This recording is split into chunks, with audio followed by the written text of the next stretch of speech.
Hello friends, હું doctor Rajni Balar medicine and orthopaedic hospital સુરતથી. આજે આપણી સાથે છે સંજયભાઈ ડાભી, જે ડિંડોલીથી આપણી હોસ્પિટલમાં સ્ટીચલેસ એમઆઈ સ્ટીપ રિપ્લેસમેન્ટ કરવા માટે આવેલા છે. આજે એના બંને હિપ રિપ્લેસમેન્ટ થઈ ગયેલા છે ને બીજા રિપ્લેસમેન્ટ આપણો 15મો દિવસ છે. તો આજે આપણે એમની સાથે વાતચીત કરીશું, એમને કેવું લાગે છે. કેમ છે સંજયભાઈ? બહુ મજામાં. શું તકલીફ હતી તમને?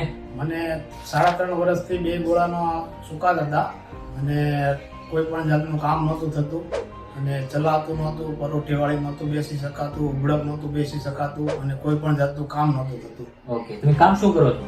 કામ તો હું ટ્રક ચલાવું છું. ટ્રક ચલાવો, પણ એ બધું કામ બંધ થઈ ગયું હતું. હા, તો એ શું કામ કારણે? 3.5 વર્ષથી તો કામ બંધ જ હતું. ઓકે, ક્યારે તમારું ઓપરેશન ક્યારે થયું?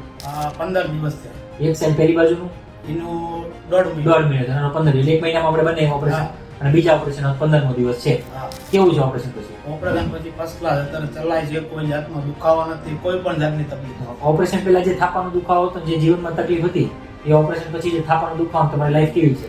અત્યારે થાપામાં જરાય દુખાવો નહીં, કોઈ પણ જાતનું. હવે પહેલા તો હું 3.5 વર્ષથી મેડિસિન લેતો હતો, જે પેન કિલર, એ બધું બંધ થઈ ગયું અને મજા આવે છે લાઈફ. ઓકે, પલાઠી વાળી બેસાય છે, પરોઠી વાળી બેસાય, ઉબળક બેસાય છે અને ચાલવાનું ગમે એટલું ચાલવું તો ચલાઈ જાય. 15 દિવસમાં સારું છે. 15 દિવસમાં. હવે જે લોકોને આવી ગોળાની તકલીફ હોય અને જે ગોળામાં ઓપરેશન કરવા માટે બીતા હોય કે ક્યાં કરાવવું, કેવી રીતે કરાવવું ને રિઝલ્ટ મળશે કે નહીં, તો તમે શું મેસેજ આપશો? અરે કોઈ પણ જાતનો કોઈ વિચાર કર્યા વગર ડોક્ટર બલર સાહેબનું પરફેક્ટ કામ છે અને 100% અને ઝડપી રિકવરી માટે બલર સાહેબનો કોન્ટેક્ટ કરો અને કોઈ પણ ટેન્શન વગર ઓપરેશન કરાવો. Thank you.